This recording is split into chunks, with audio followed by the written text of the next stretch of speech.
So just the other day, I found an old photo of where I was born, and that house to today, it still exists. It's been untouched. It hasn't been redeveloped at all. So it just brought back a lot of memories, and one of those memories was my grandma would usually cook glutinous rice with mushrooms, and yeah, it's just something that we had on special occasions like birthdays, special gatherings with the extended family. Okay, so I've washed the rice.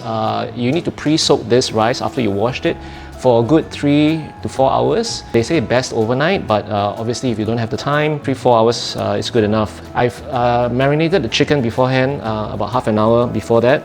And then we've got dried shiitake mushrooms that's been sliced, rehydrated and sliced. The other key component is dried shrimp. This one, you actually have to soak it in rice wine. These tiny shrimps are actually pretty salty, but once you soak it in a wine, funny enough, it becomes a little bit sweet as well. So first thing we want to do is get our rice cooking. If you actually have a rice cooker that has a glutinous rice function, sweet, you can do that, but I don't, so just going to use this. So first thing you do is get your rice in. So for every 1 cup of rice, I use maybe about 3/4 of liquid. And then you add a few drops of sesame oil. Okay, next you want to go ahead and cover it. Turn your heat to medium and basically bring this to a boil. It's boiling right now, so you want to lower the heat to your lowest setting and cover it back so that you can actually let this simmer for 7 to 8 minutes. Alright, while that is going on, add in our garlic and shallots. I'll slice dehydrated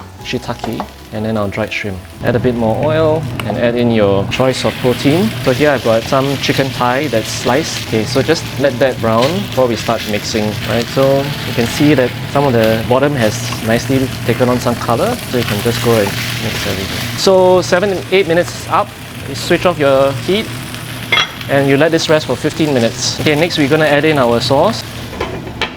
Lower the heat and we let this simmer. Wow, look at this. Okay, next we're gonna empty all of this into the rice. Fried shallots, drizzle a little bit of sesame oil, garnish with some coriander. Alright, so there you have it. First attempt at glutinous rice. My grandma wouldn't be so proud because I think it's a little bit on the wet side, so looks like I've got some tweaking to do. I'll tweak that and then I'll share with you probably the exact proportions to get you that really nice sort of dry texture for your glutinous rice. But nevertheless, the flavor is there. It takes me back to my old house at Westlake, full of memories in this clay pot. So once again, if you like what you see, please hit that subscribe button and we'll see you on the next one.